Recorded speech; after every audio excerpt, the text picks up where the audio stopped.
All right. We're back. So back with another edition, Trilogy Vision. Yes, Trilogy Vision. Tonight's episode is dedicated strictly to the big homie, Suge. Marion Suge Knight, CEO. Remember Rick Ross talking about the biggest boss? He never would have been nothing like Suge. So, with that being said, if you want to support the channel, you can go right there, click the QR code. You can help the channel grow. You can support the channel. You can drop off a small donation if that's what you feel like doing. Ain't nothing to force nobody. It's just to help the channel grow and help us build and give us a bigger reach. It'll give us a longer arm, aka. So if you want to help support the channel, there you have it right there. You click the link. But this nice episode is dedicated to the big homie Suge. Happy Blood Day, brother. Once again, y'all give me a few seconds. Y'all stay tuned and we'll be right back. So grab everything you need to grab because we about to go in. See you on the other side in just a few shakes.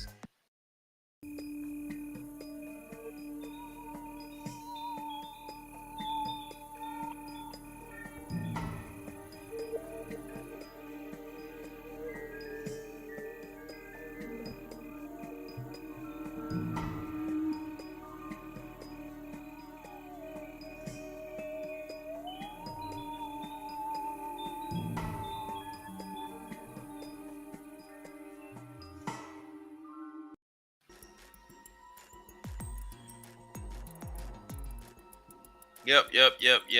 YOLO. We're right back. So, happy blood day to the big homie Suge. So we're gonna dive right into it. Even though we know the brother is in a correctional facility here in California in the Los Angeles area. He's serving a 28-year sentence for unfortunately event and occurrence that went on uh, some years back. I think it was 2018, 19, something of that nature somewhere. He's been in probably what about 5 years or so. Um, but yeah, big shout out to the homie. Y'all write him, send him something. Look out for the homie. I'll put the address up in a minute to where y'all can actually reach out to him, which he will get the letter, but I think he sent all his stuff home. He will probably won't read it or be able to read it. But his team, his family, and stuff like that, get it, and they'll be very grateful and very thankful. That'll be a great, thoughtful thing to do for the big homie. Just because the simple fact of what he's done for the game, what he's done actually for me, like for as the industry with music, because the empire that he built helped me get through a lot of situations by simply the atmosphere and the people that he had producing the products that he produced. No matter how people feel about him, what they say about him, he was this monster. He whooped their ass and ran his company with an iron fist and all that other bullshit. Throw that shit out the window. We ain't talking about that today, but we talking about that today. So, with that being said, he still made a mark and he made history, and his name will ring forever. Even though it's a lot of people got a lot to say, now that he's fell from the power that he had. When he had that power, none of them dared to speak the words that some of these people will say about this man today. And that part I don't respect. Actually, it's it's just sickening to me that, But anyway, let's dive right into Suge Suge Knight. Let's get right into it. Like I told y'all, we will. Gonna get right into it. Right into it. Okay. Let's get to the top. Yeah. Suge Knight. Why am I getting these images? Okay, cool. Right there. Suge Knight. Okay. Let's not go there. Let's go here. Suge Knight. He's 59. Born April the 19th, 1965. Okay, okay. Let's get into it. Let's get into it. Let's get into the big homie. Suge Knight. Okay. Let's see who is Suge Knight. Let's see. Suge Knight. Okay, that's too much. I don't want to. Okay. Marion Hughes Suge Knight Jr. Born April the 19th, 1965, is an American music executive and convicted felt they had to have that in. Okay, but before I get started, I want to let all of my viewers know, all of the people that watch this channel, that this channel will come across. I do my segments like this because I do it for some of the people. Some people can't read. Some people don't like to read. Um, but some people like to hear things read. Also, some people might be at work, they might be doing something with their kids, they might be driving, or what have you. So that way, I read it and I puts it up on the screen. If you want to follow along with it, you can follow along with it. But my channel is called Trilogy Vision because I give you a trilogy vision. I give you a vision. So with that being said, this is why I do it like this. Some people are very grateful for it. Some people or whatever, which I don't give a damn. But this is how I do my shit. I do it because it's therapeutic. I like to read. I like to read a lot of books. And I like to do research. And, I just like to exercise my brain, basically. So I'm just having fun and I'm doing what I want to do and what I love to do. So if you're with me, be with me. You ain't, you still have love from me, no matter what.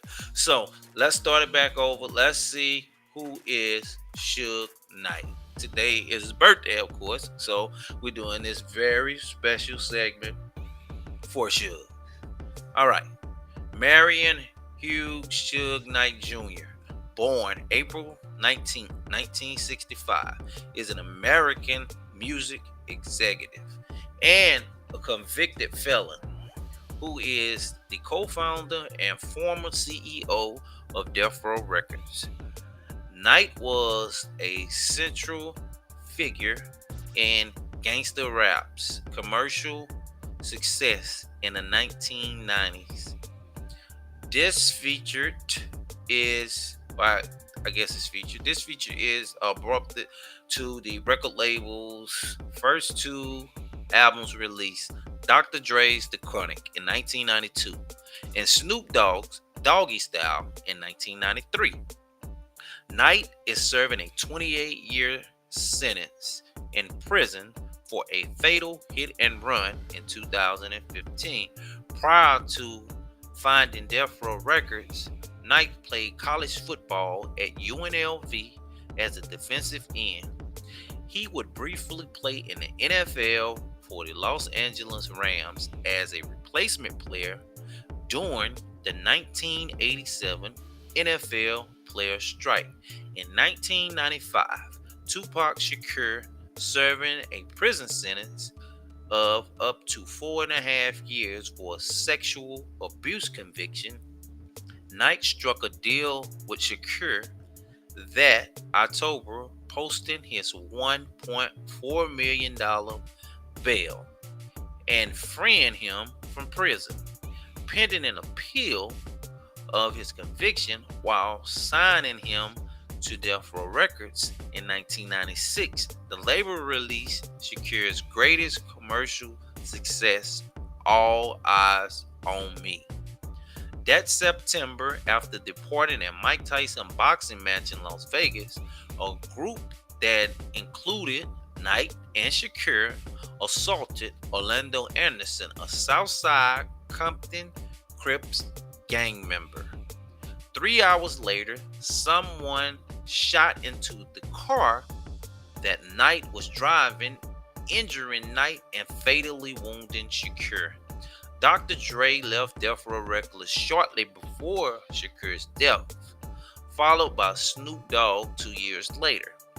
The label rapidly declined. Meanwhile, allegations mounted that Knight, beyond employed gang member, had often employed intimidation and violence in his business dealings from the late 1990s into the early 2000s. Knight spent a few years incarcerated for assault convictions and associated violations of probation and parole. In September 2018, Knight pled no contest to voluntarily manslaughter in a fatal 2015 hit and run. Knight's conviction, along with his previous felons of stealing a camera and sending a harassing text message to Straight Outta Compton director F. Gary Gray, triggered California's three-strike law. He was sentenced to 28 years in prison and is eligible for parole in October 2034, when he will be 69 years old. His early life. He was born in Compton, California, the son of Maxine Nee Dykeman and Marion Knight Sr. His name Suge, pronounced, derives from Sugar Bear, a childhood nickname. He attended Linwood High School in nearby Linwood, where he was a football and track star. He graduated in 1983. Knight is affiliated. Knight is affiliated with Mob Piru's, a set of blood gang football career from 1983. Let me move this. This is kind of blinding me. From 1983 to 1985, he attended and played football at El Camino College. In 1985, he transferred to University of Nevada, Las Vegas, and played football there for 2 years. Knight went undrafted in the 1987 NFL draft, but was invited to the Los Angeles Rams training camp. He was cut by the Rams during camp, but became a replacement player during the 1987 NFL player strike and played 2 games for the Rams career. After his brief NFL career, Knight found work as a concert promoter and a bodyguard for celebrities including Bobby Brown. In 1989, Knight formed his own music publishing company. His first big profit in the business came when Vanilla Ice agreed to sign over royalties for his smash hit Ice Ice Baby, because the song included material allegedly written by Knight's client, Mario Johnson. Knight and his bodyguards confronted Vanilla Ice several times. There was a rumor during that the time that Knight entered Vanilla Ice hotel's room and allegedly dangling him by his ankles off of the balcony. However, Vanilla Ice has said that never actually happened, only that Knight threatened to throw him off the balcony. The claim was resolved in court. Knight next formed an artist management company and signed West Coast hip hop artists DJ Quick and DOC. Through the latter, he met several members of the seminal gangster rap group NWA, Death Row Records, Dr. Dre, and DOC wanted to lead both NWA and their label Ruthless, ran by Eazy-E, another member of the NWA, according to NWA's manager Jerry Heller. Knight and his henchmen threatened. Hold on, can't hardly see that. What else we got? Yeah. All right, it's gonna get a little small, so y'all might not be able to see this, but I hope y'all can. All right. Okay, what was we? Da-da-da-da-da-da. Okay. They left Rufus Knight and henchmen threatened Heller and Easy E with lead pipe. Okay, they threatened Easy E and Jerry Heller with lead pipes, baseball bats to make them release Dr. Dre and the DLC and Michelle from their contracts. Ultimately, Dr. Dre and Doc DOC, co-founder of Death Row Records in 1991, with Suge, who vowed to make it the Motown of the 90s. Initially, Knight fulfilled his ambitions. He secured a distribution deal with Interscope, and Dre's 1992 solo debut album, The Chronic, went on to be triple platinum status in the United States. By the end of 1993, it also made a career for Dre's protege Snoop Dogg, whose own album debut, Doggy Style, obtained a quadruple platinum certification in the United States in 1994. Meanwhile, Death Row had begun a public feud with Two Live's crew Luke Campbell. The following year, he opened a private by appointment only nightclub in Las Vegas called Club 662. So named because the number spelled out MOB on the telephone keypads. Mob stood for Members of Bloods.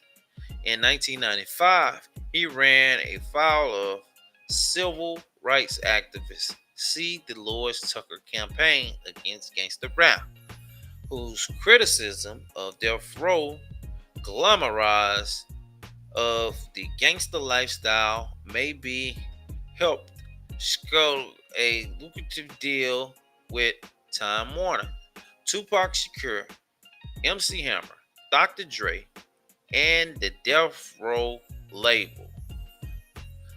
Knight's feud with East Coast entrepreneur Sean Combs, Puff Daddy, progressed when Knight insulted the Bad Boy label founder on air at the Source Awards in August 1995. Openly critical of Combs' tendency of ad-libbing of his artist song and dancing in their videos, Knight announced to the audience, anyone out there who wanna be a recording artist and wanna stay a star and don't have to worry about the executive producer trying to be all in the videos, all on the records, dancing, come to Death Row. Conrad Tillard, then the Nation of Islam minister known as Conrad Muhammad, the hip hop minister, counseled Combs during his ensuing feud with Knight and also asked Knight stop terrorizing Combs. Tiller also protected Combs, sending elite guards from his mosque number 7 to guard Combs, who was receiving death threats from gangsters connected to Knight. The same year, Knight offered to post bail of $1.4 million for Tupac Shakur, and the rapper agreed to sign with Death Row. Shakur agreed, setting the stage for his 1996 double album All Eyes on Me and the Don Killer Illuminati the 7 Day Theory. MC Hammer's relationship with Suge Knight dates back to 1988 when the success of Hammer's 1994 album, The Funk Headhunter, featuring the Dog Pound, Hammer signed with Death Row Records by 1995 along with Snoop Dogg and his close friend Tupac. The label did not release the album of Hammer's music titled Too Tight while he had a career with them, although he did release versions of some tracks on his next album. However, Hammer did record tracks with Shakur and others, most notably the song Too Late Player along with Big Daddy Kane and Danny Boy. After the death of Tupac Shakur in 1996, Hammer left the record company. He later explained his concern about circumstance in an interview on Trinity Broadcast Network, TBN. Since he was in Las Vegas with Tupac the night of the death, Hammer released Tupac's Unconditional Love on his Family Affair album in 1988. The friendship between Hammer, played by Ramani Maleko, Tupac, played by Lamont Bentley, and Suge, played by Anthony Norris, were depicted in the television film Too Legit. The MC Hammer story aired on VH1 in 2001. Dr. Dre, frustrated with the company's increasingly thuggish reputation and Knight's violent inclinations, left and formed his own label, Aftermath Entertainment, in March of 1996. Murder of Shakur and Biggie Small. Theories accuse Knight.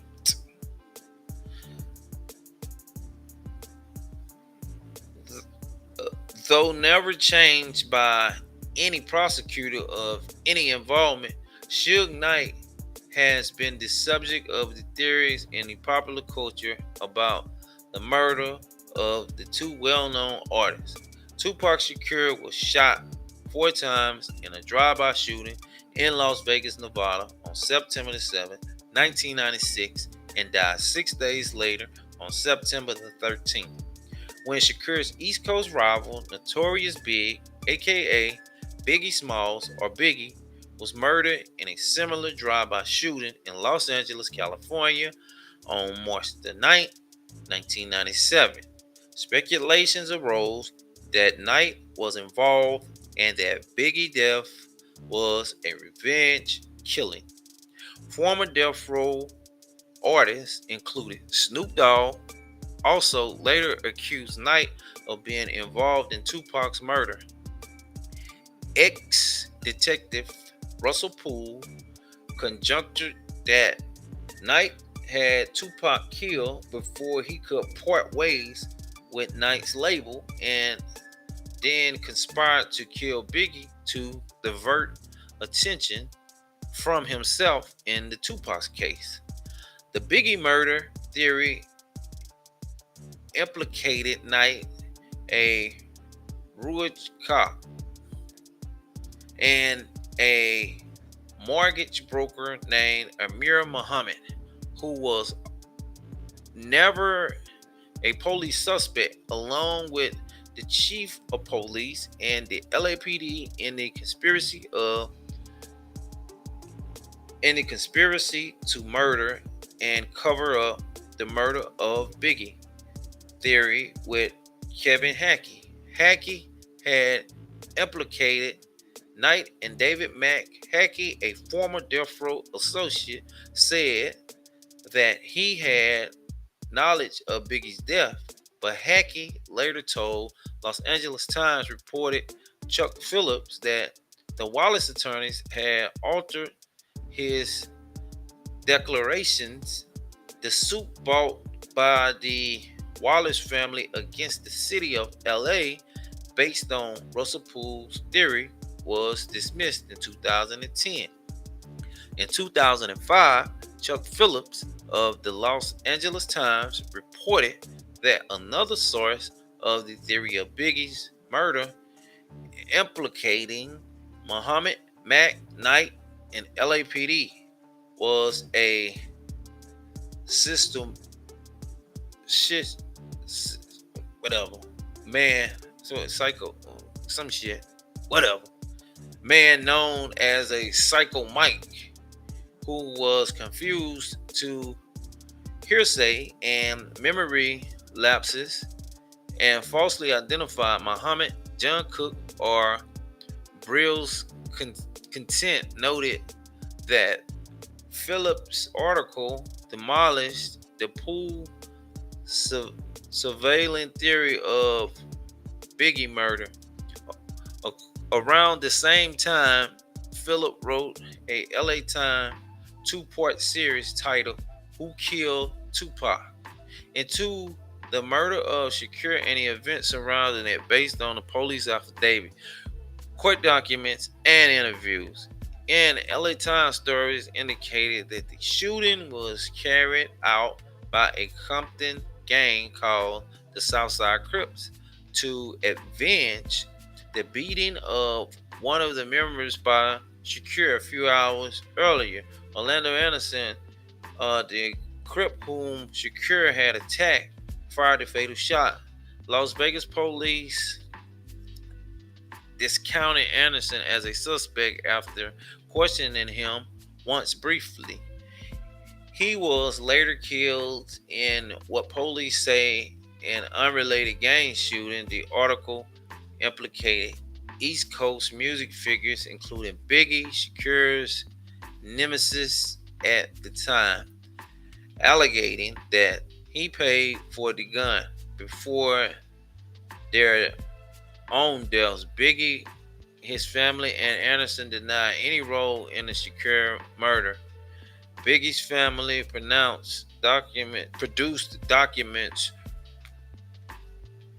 purporting to show that the rapper was in New York and New Jersey at the time.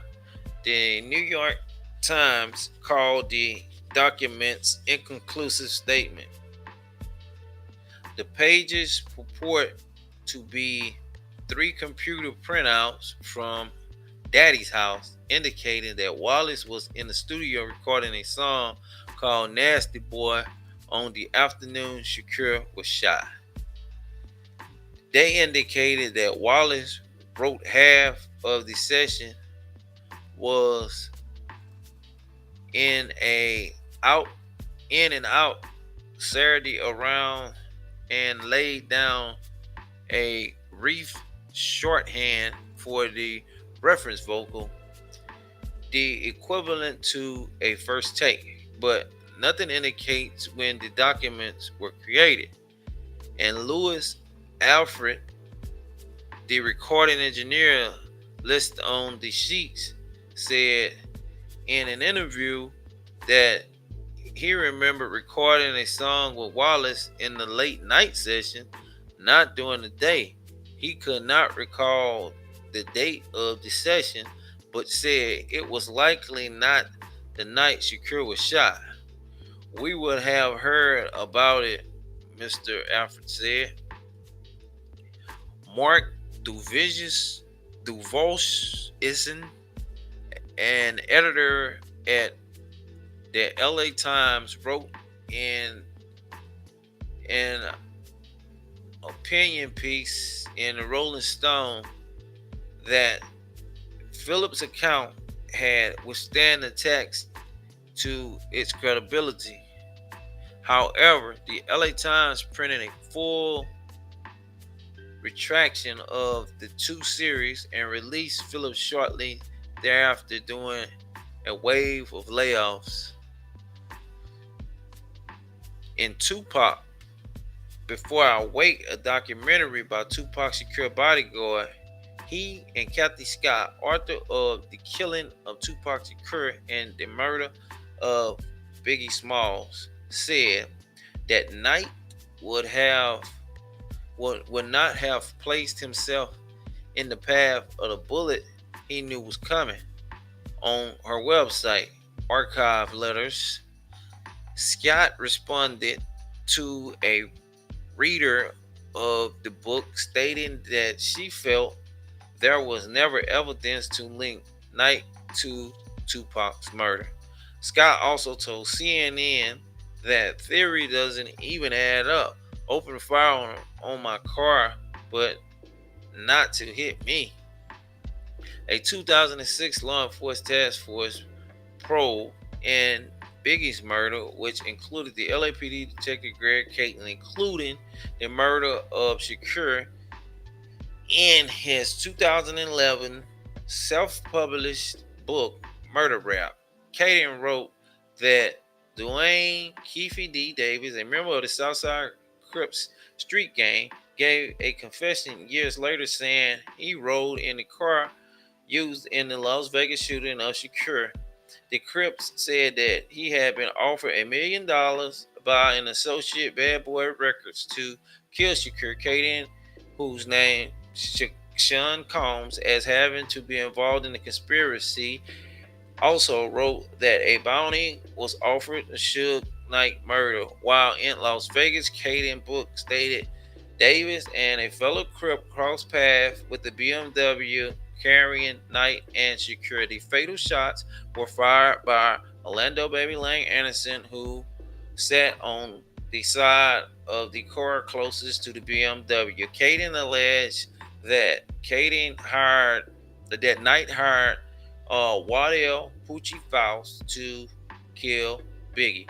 Sean Combs, most valuable star, who murder was done following a party at the Peterson Art Museum. Poochie later survived a murder attempt in 2000 but was killed in 2003.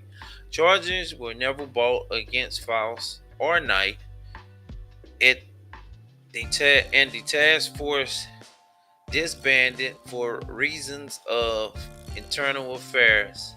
After Shakur's death, the release of the Dogfather, Snoop Dogg openly criticized Knight for the murder of Shakur and left the label in 1998. He signed with Master P No Limit Records and formally his own record label, Doggy Style Records, in 2002. Snoop released a song, Pimp Slap, in which he replicated Knight and Death Row Records in 2006. Snoop again attacked Knight verbally. Knight responded, stating that Snoop was a police informant who never goes to jail. Death of Eric Wright. Theory surrounding lethal injection. Perpetrated by Knight. Perpetrated by Knight. Knight was known to have a hostile relationship with Eazy-E, Eric Wright, especially during the formation of the Death Row Records and with Dr. Dre, Andre Young. Knight allegedly attacked Wright after he refused to sign a contract that would release Young from Ruthless Records. In 2003, after Eazy-E died of AIDS-related complication, Knight was interviewed by Jimmy Kimmel Live, where he mentioned about the murder by injecting someone with blood that is infected with AIDS, HIV. In the interview, sparked controversial theory that Suge Knight, due to a hostile relationship with him, killed Wright by injecting him with a syringe that contained HIV-infected blood. Wright's oldest son, who goes by the name of Young Eazy, stated that he believes that there was foul play involved in his father's death. Also suggested that Ice Cube might have been involved. Wright's daughter, Evie Wright, stated that a fund campaign to the investigation of her father, it ended unsuccessful in 2016. In 2023, Lazy Bone of Bone Thugs and Harmony, a group that worked closely with Wright prior to his death, stated in an interview he initially strongly believed Knight was responsible for Wright's death, but eventually came to the conclusion Knight wasn't involved. Gang violence associated with the Death Row Records. Knight was also affiliated with the Mob Piru, hired members of the gang to work at Death Row Records. Knight also hired members of two other blood sets, Fruittown Pyrus and leaders of Park Pyru. By the early 2000s, a rival development between the Mob Pyrus and Fruit Pyrus, which resulted in the deaths of several people from Knight's inner circle. In the death row on April the 4th, 2006, Knight filed bankruptcy due to litigation against him, in which Lydia Harris was said to have cheated out of 50% stake of the death row under the questionable condition of creditors. He denied having money tucked away in a foreign account of the African company that deals in diamonds and gold. Bankruptcy documents filed show that Knight had no income from employees or operation of business according to financial records, has bank accounts contain just $11 and own clothing worth $1,000, furniture and appliance valued at $2,000, and jewelry worth $25,000. He also testified that the last time he had checked the label's financial records was at least 10 years prior. Knight lawyer said that they were still at the helm of the death row, had been working on securing distribution deals for the label's catalog. Harris told reporters she has received $1 million payment but had not agreed to settle the matter. I'm telling you, I don't do a settlement for $1 million. That ridiculous. Let's keep it real, she said. On July 2000, on July 7, 2006, a federal judge, Ellen Carroll, ordered the bankruptcy trustee take over Suge Knight Death Row Records, saying that the label had undergone a gross amount of mismanagement. He filed for Chapter 11 bankruptcy protection, which allows the company to continue business operations while reconstruction. Death Row was being operated by Nielsen during the bankruptcy proceedings, while Knight oversee his bankruptcy estate as a debtor in position. In June 2007, he placed his 7-bedroom, 9.5-bathroom home in Malibu, California on the market for $6.2 million as part of his financial makeover. The mansion was finally sold in December 2008 in a bankruptcy court for $4.56 million. In June 2008, Death Row Records was put up for auction bankruptcy court. The winning bid went to the New York-based company Global Music Group. Global Music Group failed to secure funding, and the Death Row Records catalog eventually went to Wide Wake Entertainment. On January 25th, 2009, an auction was held for everything found in the Death Row office after the company filed bankrupt, including some of Suge Knight's personal items. Of the notes was a Death Row electronic chair, which sold for $2,500. Suge Knight personal items appeared in an auction during a Death episode on A&M Storage Wars, and the vault of items, including a coat, was purchased, featured by Barry Whit's personal life. Okay, that's your kids. We don't want to go into that. Kids, we don't want to dox nobody in that area. Okay, 1995 conviction. In 1995 federal case, Knight pleaded no contest and was sentenced to 5 years of probation, assaulting two rappers in the summer of 1992 at a Hollywood recording studio. In 1996, probation violation leading into incarceration.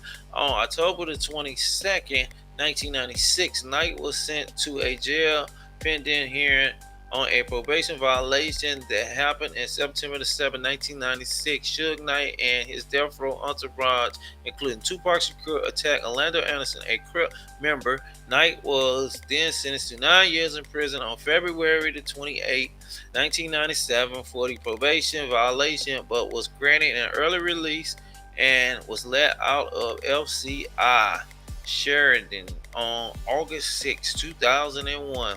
2003, convicted and incarcerated.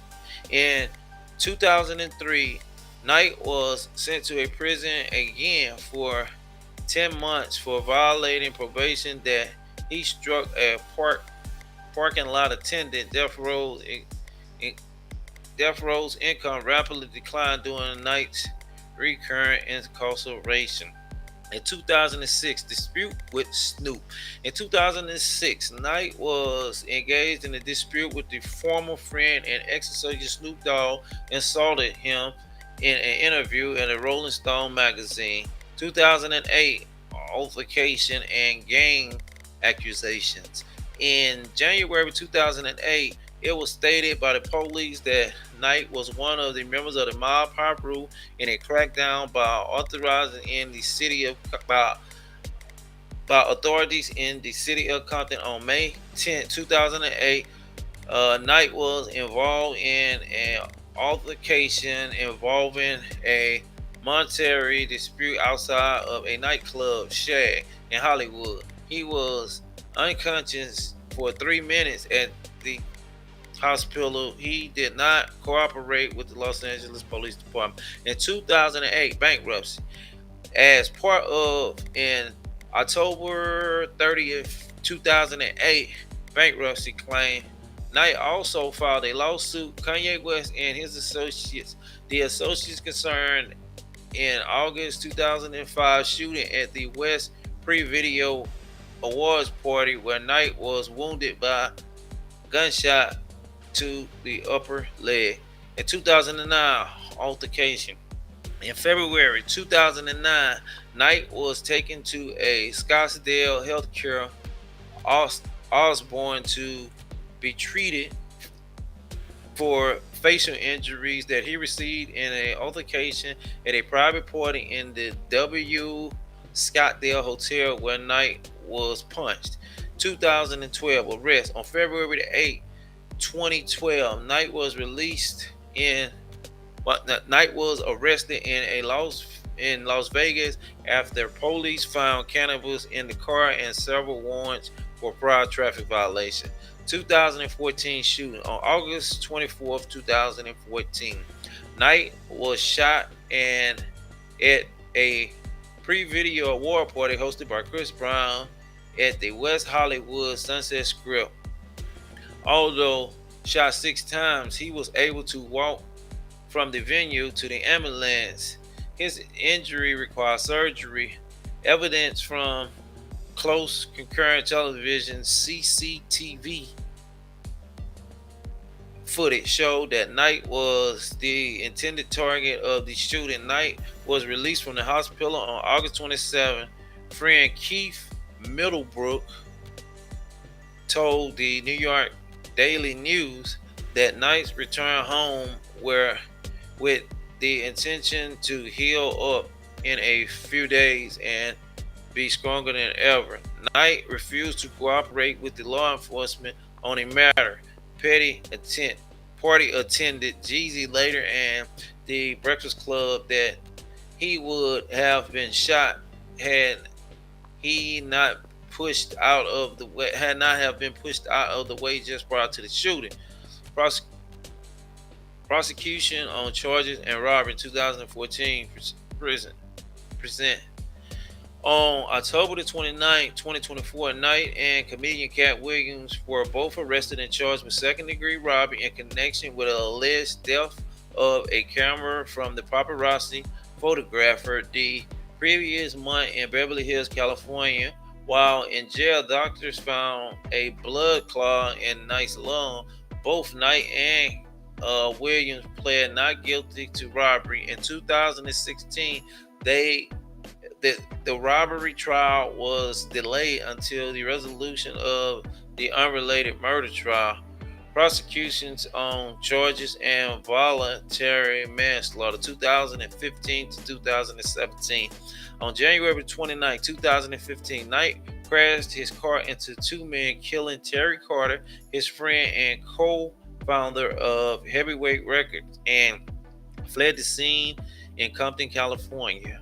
The second victim, filmmaker Clee Salon, suffered multiple fractures in his ankle and head injuries. Witness said Knight followed the man to the burger stand parking lot after an argument on the Straight Outta Compton film set, and the collision looked at intentional. Security footage video showed Knight running over both men. Knight said he acted in self-defense. In March 2015, Knight was hospitalized after he told a judge he was suffering from blindness and other complications.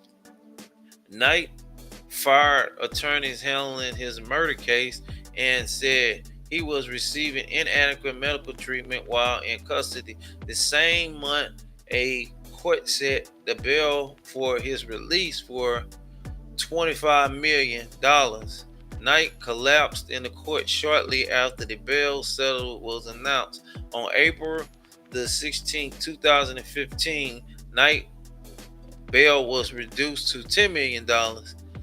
In July 2015, Knight's lawyer said that Knight might have a brain tumor on the same day that the Knight's request to lower his bail was refused.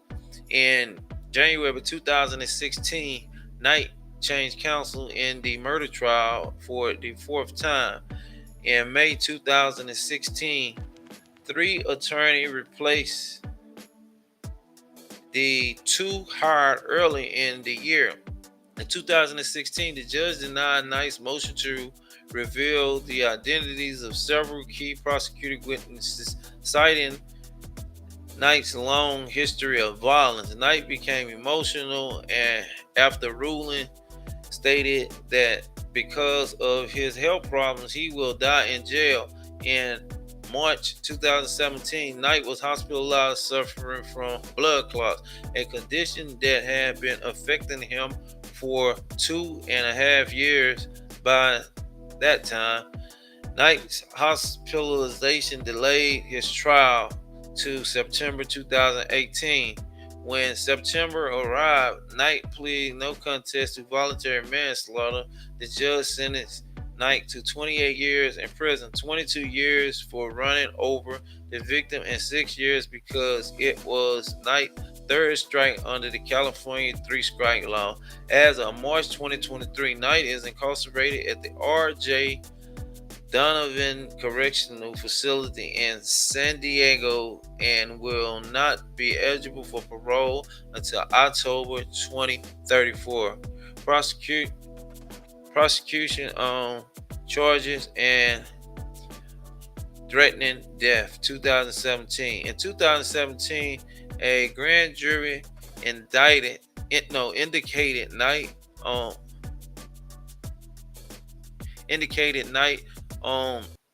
charges indicted Knight on charges of threatening death or bodily injury for sending threatening text messages to F. Gary Gray, the director of Straight Outta Compton, August 8, 2014. Knight pled not guilty to the charges, and the charges were dropped as a part of Knight's plea agreement in the death of Terry Carter. Okay. So this is some of the stuff in the documentary. And we're at the end. And man, it's got some more stuff about Suge. It's just, stuff he participated in, stuff that he did. But we're there at the end. Like we said, Suge Knight, man. Um, Great brother, man. That's all I can say, man. We all love Suge. Like I said, it's his birthday tonight. Um, like I say, y'all look out for the brother. You know, show him some love because here in a time of need, as you can see, we went through the whole story of Suge Knight, who he was, how he started. I mean, the whole 9 yards. And with that being said, like I said, y'all, if y'all can get in contact or what have you, send the brother something. Look out for the brother, because when somebody's in that behind that gate, man, it is hard. I know some people are saying, "Well, forget him, blah blah blah blah blah blah." I know how I go. A lot of people feel that way because of certain situations. Everybody got they situations. You know what I mean? You know, everybody got their situations and how they feel about certain things. You can't knock a person for that. So it is what it is when it comes to people having their opinions. You can't knock them for having their opinions. So I mean, I guess it is what it is. But me personally, I got people that's in there, put themselves in there for reasons, or I think it's stupid. Some people put themselves in some stupid situations, but hey, it's life. What happens. It just ain't a place for me. I figured that out at a very young age. I think I was probably about 14, 14, 15, something like that. That's when I figured out jail wasn't for me, you know. And from that point on, man, I kind of I kind of got it together, you know, and I just navigated in the lane to where I'm at today, and I'm blessed to be in the position that I'm in and be able to do the things that I do and live how I live. You understand? A lot of people can't get up and go get that fresh air in the morning. Go take that walk. A lot of people is in a situation where it's kind of hard. You know, but when you put yourself out there, that's where it end up for you. You know, I was never one of the ones that put myself out there like that. So I always kind of thought ahead, you know, and kind of had my thing figured out. That was one of the main things that I wanted for myself and for my life, for my kids. I wanted to make sure that I could be there. Like I wanted to make sure that I was never in a situation where I'd be bonded to where I couldn't be there for my family, for my kids, things of that nature. Cause man, like I say, once they they put you behind that gate, man, it ain't fun. It is not fun. I think that's got to be one of the worst feelings ever. That's yeah. That I would say maybe not to a lot of people, but to me, I think so. I think so. But I'm gonna let me put this I want to put this address up so that y'all can shoot the brother something. You understand? You know, man, you're a good dude, man. Like I say, you never know when you might need help or Anybody could be in the situation. So if y'all get it in y'all heart, hey, shoot the brother something, man. That's the address. That y'all can send the brother something, man. There's his birthday. Like I say, everybody ain't able, I understand. But hey, if you can do it, look out for the brother, man. Like I say, people be in they time of needs. You never know when you might need somebody or something. Shoot him a letter. Let him know you're thinking about the brother. Like I say, it gets to those times. Anything will help. In certain times. So, but yeah, that'll be the address if you want to write Suge, man. Try to send him something, help him out, man, or just show the brother some love. It's his birthday. This is where he at. This is where he'll be housed for sure until 2034 before he can go up to a parole board or something. And yeah, so if y'all wanna shoot the brother something, man, y'all make sure y'all do that. I encourage people to do it. Just take that time out. I'm pretty sure it'll mean a lot to the brother. And I'm doing this, and I'm dedicating this segment tonight to the brother because he is history. He made history. I mean, he changed a lot of people's lives, and a lot of people are really ungrateful. But that's how it be. You know how it be. You have people that change on you in a minute, man. Now that you ain't got it, and you in a situation, man, that change on you quick. Well, they will change on you quick. Yep. So, with that being said, man,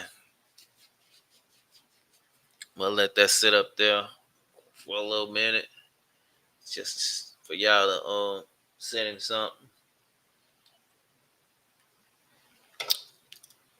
and we'll be heading up out here shortly.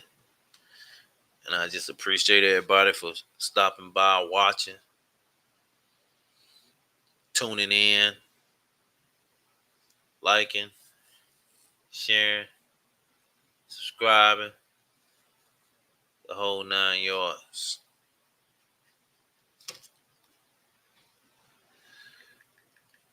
So we had a great night tonight. It's been here a little over an hour tonight. But yeah. So y'all make sure y'all do that now. That's for the brother Suge, man. Y'all look out for him. And we're gonna get up out of here, man. It's the end of the night. Peace, love, prosperity. Y'all keep good energy around y'all. Keep going up. Keep knowing you can do it. Keep saying you can do it. And it's already done. Keep your vision trilogy. Until next time, we out. You dig?